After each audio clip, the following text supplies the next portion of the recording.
순례하면서 남편 생각에 자꾸 눈물이 납니다. 2024년 1월 30일 인도 성지 순례 10일째 시라바스티. 안녕하세요.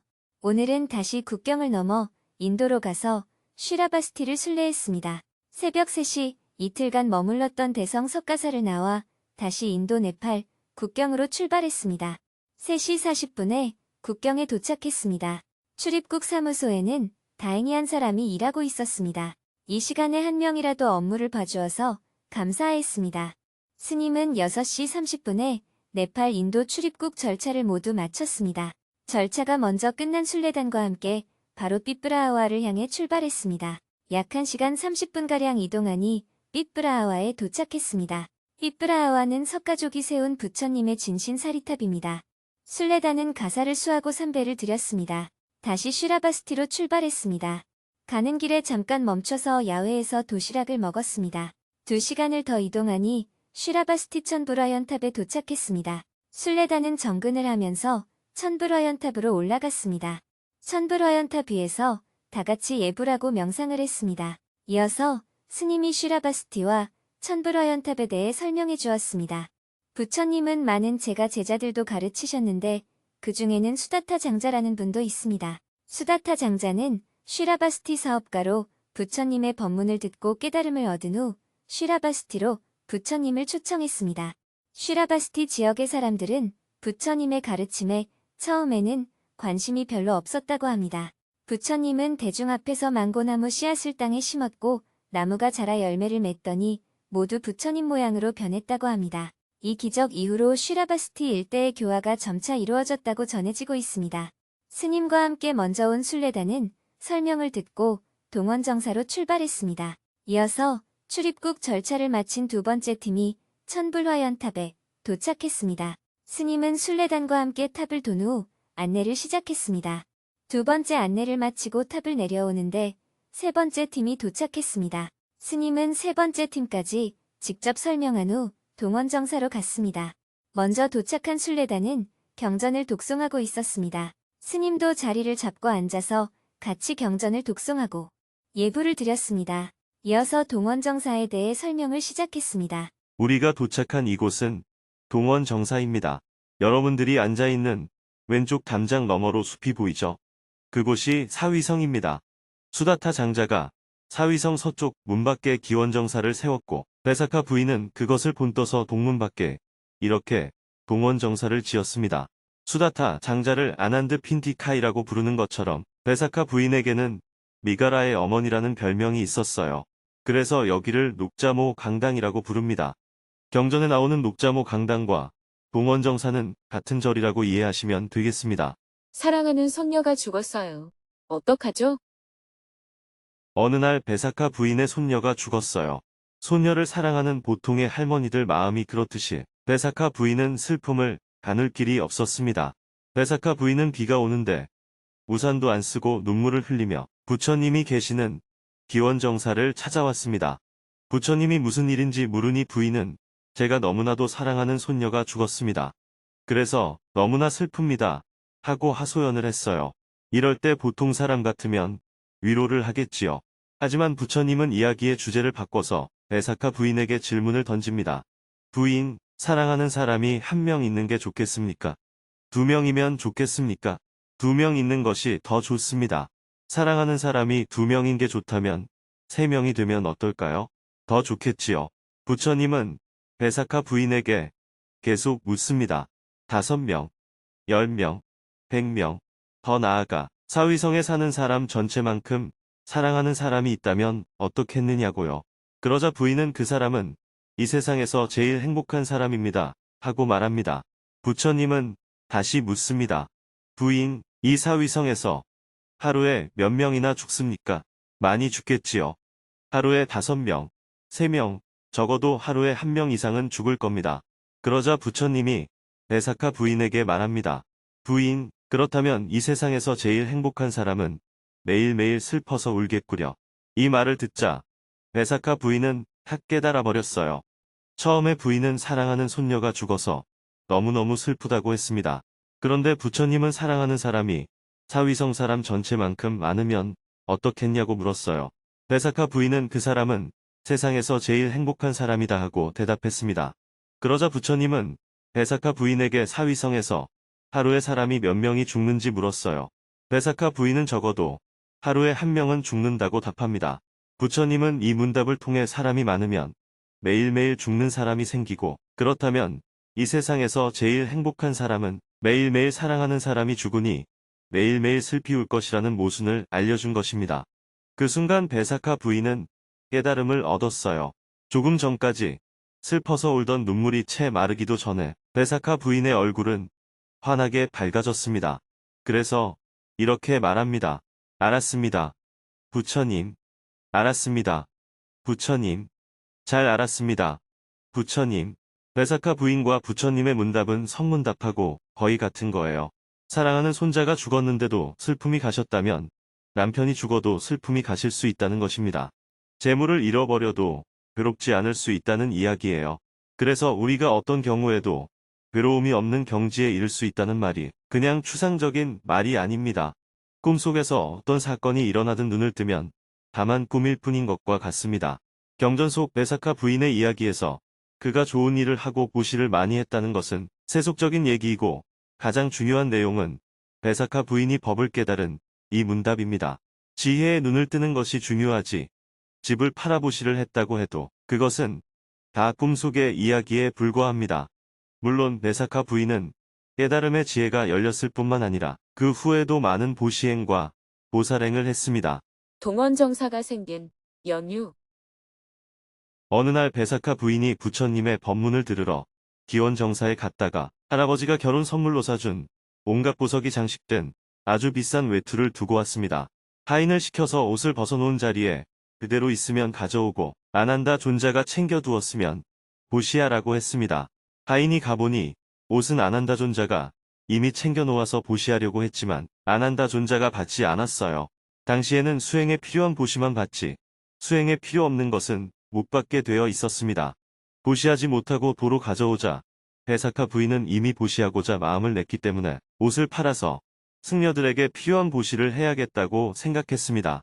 그래서 팔려고 내놔도 워낙 값비싼 외투라서 아무도 사지 못하니까 베사카 부인이 자기가 도로 사서 그 돈으로 동원정사를 짓게 되었습니다. 동원정사는 초기에 사리푸트라 등 비구들이 머무르는 절이었는데 나중에 이곳이 성문과 가까이 있어서인지 비구니들의 절로 사용되었다는 기록이 있어요. 동원정사를 지을 당시에는 비구니 제도가 없었기 때문에 처음부터 비구니 절로 지은 건 아닙니다. 많은 사람이 성지순례를 와도 이곳 동원정사는 잘 알려지지 않아서 찾는 사람들이 많지 않습니다. 오늘 이곳을 찾아온 우리만 해도 여성 수행자들이 많은데 옛날에는 수행자의 모델이 다 남자밖에 없었잖아요. 10대 제자도 다 남자이고 제가 신자도 수다타 장자의 이야기만 유명하지 여자 수행자들의 이야기가 거의 없습니다. 그러나 당시에도 베사카 부인처럼 뛰어난 제가 여성 수행자도 있었고 줄과 여성 수행자 중에는 깨달음을 얻어 아라한과를 증득한 분들도 많았습니다. 이는 여성의 활동이 적어서라기보다는 기록자가 주로 비구승이니까 승려와 남자들의 이야기를 위주로 기록한 문제가 아닌가 생각합니다. 설명을 마치고 동원정사를 나오니 공터에 아이들이 많이 모여 있었습니다. 스님은 먼저 아이들에게 한 줄로 질서 있게 줄 서는 법을 알려주었습니다. 아이들이 질서 있게 줄을 서자 스님은 공평하게 사탕을 나누어 주었습니다. 아이들은 모두에게 사탕이 돌아갈 때까지 그 자리에서 기다렸습니다. 사탕을 모두 받고 나자 아이들이 무척 기뻐했습니다. 스님은 시골 논뚝길을 걸어서 천축선원으로 향했습니다. 천축선원 주지 대인 스님은 순례단의 저녁 공양을 준비하느라 무척 바빴습니다. 식기를 챙기러 가는 중에 천축선원에 도착한 스님을 만나 반갑게 인사를 나누었습니다. 공양을 한 후 천축선원 마당에서 저녁 예불을 했습니다. 이어서 그 자리에서 저녁 법회를 시작했습니다. 법회를 시작하기에 앞서 먼저 대인 스님의 인사말을 들었습니다. 제가 처음 이곳에 왔을 때 각 나라에서 세운 절이 있었는데 한국 절은 없었습니다. 제가 한 생각을 일으켜 절을 짓고 산 지가 올해로 25년째입니다. 법륜 스님께서는 천축선언 불사를 시작한 초기부터 한결같이 관심을 가지고 격려해 주셨습니다. 덕분에 해마다 조금씩 불사를 진행할 수 있었고 현재의 모습을 갖추었습니다. 영성조사님의 유운 13옥 중 제6대목은 인도 4대 성지와 더불어 기원종사를 잘 가꾸고 이웃들에게 부처님 법이 쇠하지 않도록 전법하여 이 나라에 다시 부처님 법이 부흥하도록 하라입니다. 정토행자님들과 함께 천축선언이 영성조사님의 유운 실현의 바탕이 되는 역할을 하면 좋겠습니다. 감사합니다. 대인 스님의 인사말을 듣고 잠시 명상을 한 후 증문즉설 법회를 시작했습니다. 누구든지 성지순례 중에 궁금한 점이 있으면 손을 들고 질문을 했습니다. 4명이 스님과 대화를 나눌 수 있었습니다. 그중 한 명은 순례하는 도중에 남편이 자꾸 생각이 나서 눈물이 났다며 한국에 돌아가서도 깨달은 마음을 유지하려면 어떻게 하면 좋을지 조언을 구했습니다. 순례하면서 남편 생각에 자꾸 눈물이 납니다. 제가 이번 성지순례에 와서 3번 정도 눈물을 흘렸는데요. 눈물 속에서 저희 신랑이 자꾸 나타났습니다. 신랑을 생각하면 참 안타깝다. 어떻게 그렇게 괴로운 삶을 살고 있느냐 하는 생각이 계속 올라옵니다. 나는 그래도 불교를 만나 자유로운 삶을 찾아가고 있는데 괴로움 속에 있는 당신을 내가 어떻게 품어줄 수 있을까? 그럼에도 불구하고 한국으로 돌아가서 신랑을 마주치게 되면 또 가슴이 답답할 것 같습니다. 머리로는 알겠는데 실제로 신랑을 봤을 때 올라오는 답답한 마음 때문에 제가 깨달은 것이 제대로 실천이 안 될 것 같습니다. 제가 집에 가서 저희 남편을 봤을 때 어떻게 하면 지금 깨달은 이 마음을 놓치지 않고 남편을 대할 수 있을까요? 깨달음이라는 용어만 쓰면 깨달아진 줄 아세요? 남편하고 떨어지면 남편이 불쌍해 보이고 막상 실제로 남편을 보면 답답하고 두 가지 마음은 다 똑같은 마음이에요.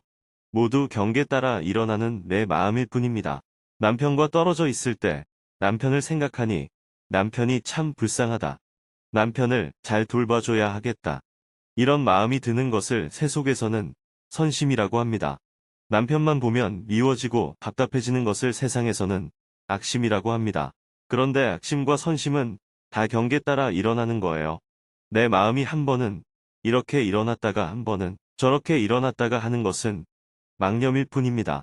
그래서 육조단경에서 해능대사가 전심은 무엇이고 부심은 무엇이냐? 어떤 것이 너의 본래 명목인가? 하고 말했잖아요.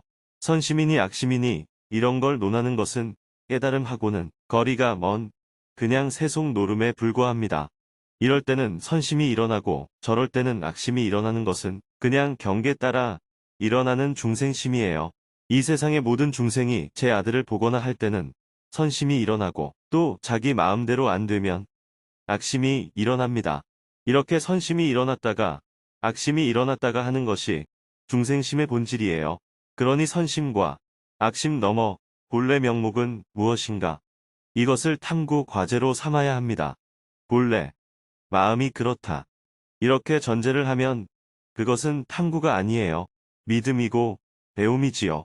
왜 마음이 이래도 일어나고 저래도 일어났느냐고 탐구해야 합니다.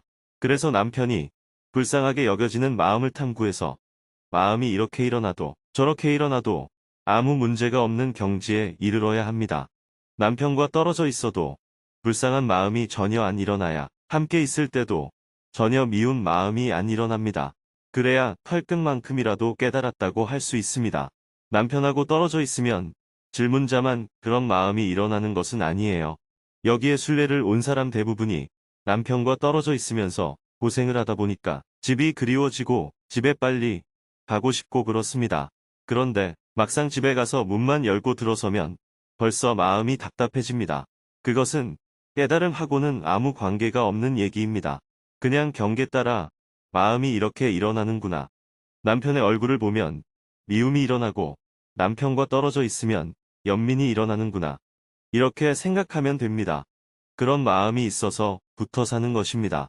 얼굴만 보아도 싫은 마음이 일관되게 일어난다면 벌써 헤어졌겠지요. 반대로 항상 연민만 일어나면 벌써 번뇌가 없어졌을 겁니다. 인연 따라 마음이 이렇게 되었다 저렇게 되었다 하는 것이 바로 중생심입니다. 이것은 남편의 문제가 아닙니다.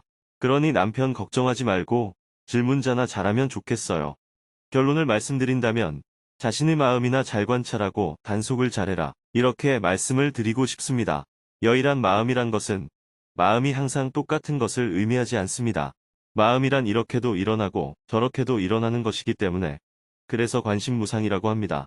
마음이란 것은 늘 죽 끓듯이 일어나는 거예요. 그렇기 때문에 이렇게 마음이 일어나든 저렇게 마음이 일어나든 거기에 별 의미를 안 둔다는 생각을 가져야 합니다. 이럴 때 마음이 일심이 됩니다. 예를 들어 내가 누군가를 좋아하면 좋아하는 그 마음이 계속 쭉 유지되는 것이 일심이 아닙니다. 마음이란 원래 경계에 따라 늘 이랬다 저랬다 하는 것이기 때문에 이렇든 저렇든 그건 그렇게 중요하지 않습니다. 마음이란 원래 무상한 것이기 때문입니다. 남편의 얼굴을 볼 때마다 마음이 이렇게도 일어나고 저렇게도 일어나는 것일 뿐입니다. 그렇게 생각할 때 마음에 흔들리지 않게 됩니다. 이러한 상태의 마음을 일심이라고 이름 붙인 겁니다. 감사합니다. 잘 알았습니다. 스님의 말씀을 듣고 있다 보니 시간 가는 줄 몰랐습니다. 해가 지면서 날씨가 쌀쌀해졌습니다. 스님은 순례다니 혹시 감기에 걸릴까 우려하여 일찍 법문을 마쳤습니다. 쉬라바스티에서의 첫날이 저물었습니다. 내일은 앙굴리말라 스투파, 수다타 장자 스투파, 기원정사를 순례할 예정입니다.